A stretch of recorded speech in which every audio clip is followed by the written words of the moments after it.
श्रीमद् भागवत गीता अध्याय 4 भाग 2। जो बिना इच्छा के अपने आप प्राप्त हुए पदार्थ में सर्वदा संतुष्ट रहता है, जिसमें ईर्ष्या का सर्वथा अभाव हो गया है, जो हर्ष शोक आदि द्वंद्वों से सर्वथा अतीत हो गया है, ऐसा सिद्ध और असिद्धि में सम रहने वाला कर्मयोगी कर्म करता हुआ भी उनसे नहीं बंधता, जिसकी आसक्ति सर्वथा नष्ट हो गई है, जो देहाभिमानी और ममता से रहित हो गया है, जिसका चित्त निरंतर परमात्मा के ज्ञान में स्थित रहता है, ऐसे केवल यज्ञ संपादन के लिए कर्म करने वाले मनुष्य के संपूर्ण कर्म भली भांति विलीन हो जाते हैं। जिस यज्ञ में अर्पण अर्थात श्रुआ आदि भी ब्रह्मा है और हवन किए जाने योग्य द्रव्य भी ब्रह्म है, तथा ब्रह्मरूप कर्ता के द्वारा ब्रह्मरूप अग्नि में आहुति देना रूप क्रिया भी ब्रह्म है, उस ब्रह्म कर्म में स्थित रहने वाला योगी द्वारा प्राप्त किए जाने योग्य फल भी ब्रह्म ही है। दूसरे योगी जन देवताओं के पूजन रूप यज्ञ का ही भली भांति अनुष्ठान किया करते हैं, और अन्य योगी जन परब्रह्म परमात्मा रूप अग्नि में अभेद दर्शन रूप यज्ञ के द्वारा ही आत्मा रूप यज्ञ का हवन किया करते हैं।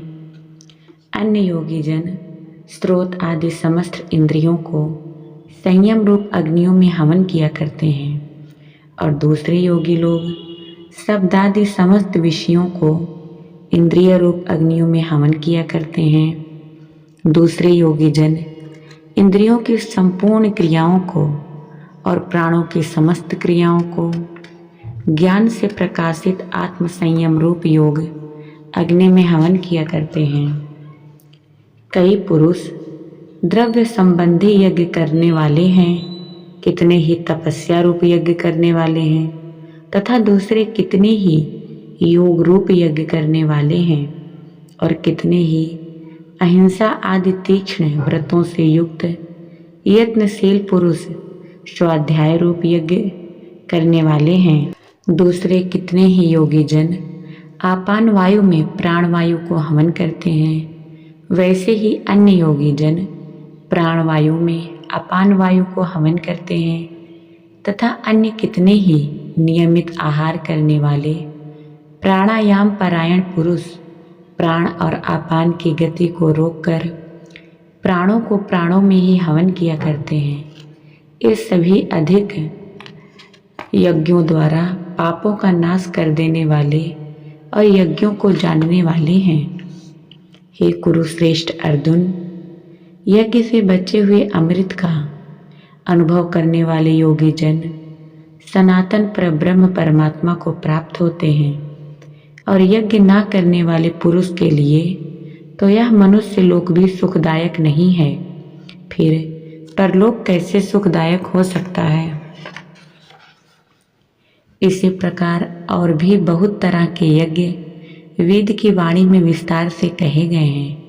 उन सब का तो मन इंद्रिय और शरीर के क्रिया द्वारा संपन्न होने वाले ज्ञान इस प्रकार तत्व से जानकर उनके अनुष्ठान द्वारा तो कर्म बंधन से सर्वथा मुक्त हो जाएगा। हे परंतप अर्जुन, द्रव्यमय यज्ञ की अपेक्षा ज्ञान यज्ञ अत्यंत श्रेष्ठ है, तथा यावन्य मात्र संपूर्ण कर्म ज्ञान में समाप्त हो जाते हैं, उस ज्ञान को तू तत्वदर्शी ज्ञानियों के पास जाकर समझ।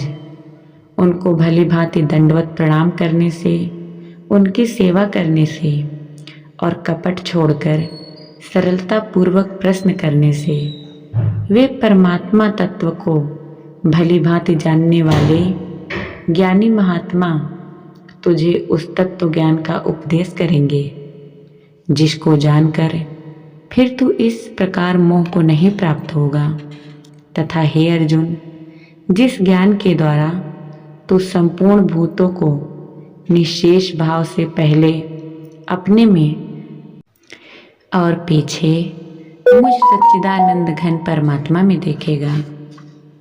यदि तू अन्य सब पापियों से भी अधिक पाप करने वाला है तो भी तू ज्ञान रूप नौका द्वारा निस्संदेह संपूर्ण पाप समुद्र से भली भांति तर जाएगा।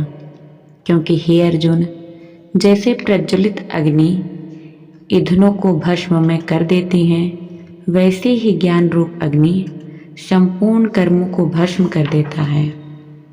इस संसार में ज्ञान के समान पवित्र करने वाला निस्संदेह कुछ भी नहीं है।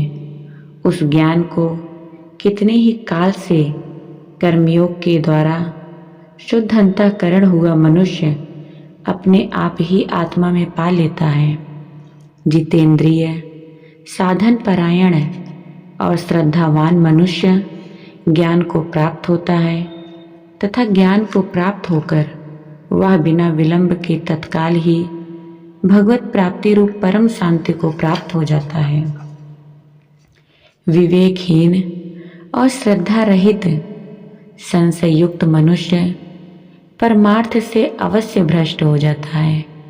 ऐसे संशय युक्त मनुष्य के लिए न यह लोक है, न परलोक है और न ही सुख ही है।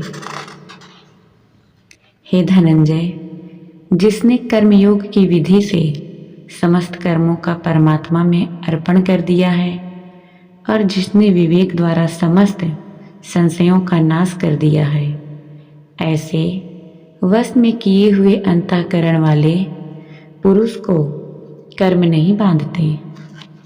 इसलिए हे भरतवंशी अर्जुन, तो हृदय में स्थित इस अज्ञान जनित अपने संशय का विवेक ज्ञान रूप तलवार द्वारा छेदन करके समत्व रूप कर्मयोग में स्थित हो जा और युद्ध के लिए खड़ा हो जा।